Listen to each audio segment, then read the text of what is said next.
ఆయనను తెలుసుకొనుటకు దేవుడు సమ్మతించును అను నిజమైన విశ్వాసం. దేవుడు ఆయన్ని తెలుసుకోవడానికి ఆయనకి ఇష్టమని నమ్మటం. యా సో ఇది ఎందుకు చదువుతున్నామంటే right thinking about God which lead to righteous living. కొలస్సీయులకు రాసిన పత్రిక 1వ అధ్యాయం 9వ వచనం నుండి 10వ వచనం వరకు ఉంది. ఎందుకని బైబిల్ డాక్టర్ని చదువుదామంటే సహజంగా మనకు తెలిసిందే.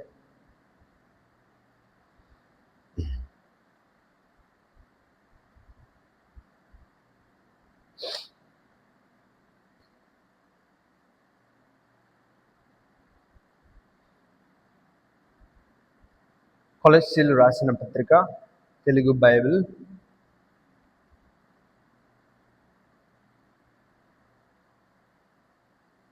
1వ అధ్యాయం 9వ వచనం నుంచి 10వ వచనం వరకు.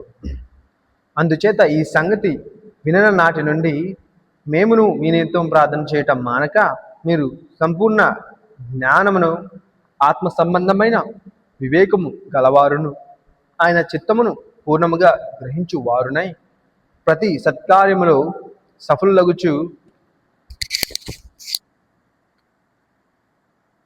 దేవుని విషయమైన జ్ఞానమందు అభివృద్ధి పొందుచు అన్ని విషయంలో ప్రభువును సంతోషపెట్టినట్లు ఆయనకు తగినట్టుగా నడుచుకునవలననియు ఆనందంతో కూడిన పూర్ణమైన ఓర్పును దీర్ఘశాంతమును కనపరచినట్లు ఆయన మహిమా శక్తిని బట్టి సంపూర్ణ బలముతో బలపరచబడవలననియు తేజవాసులైన పరిశుద్ధుల స్వాస్థ్యంలో పాలెవారవుటకు మనలను పాత్రులుగా చేసిన తండ్రికి మీరు కృతజ్ఞతాస్తుతులు చెల్లింపవలనని దేవుని బతిమాలుచున్నాను. ఆల్మోస్ట్ ఒక 10 పాయింట్స్ మీరు ఎదగటానికి మనం ఈ దేవుని జ్ఞానాన్ని ఎందుకు పెంపొందించుకోవాలి అని అంటే ఇవన్నీ. సరే, మొదటిది ఆత్మ సంబంధమైన వివేకము గలవారగుటకు. పరిశుద్ధాత్మ చెప్పింది అర్థం చేసుకునే మనసు అని అర్థం. ఆయన చిత్తమును పూర్ణంగా గ్రహించువారునై.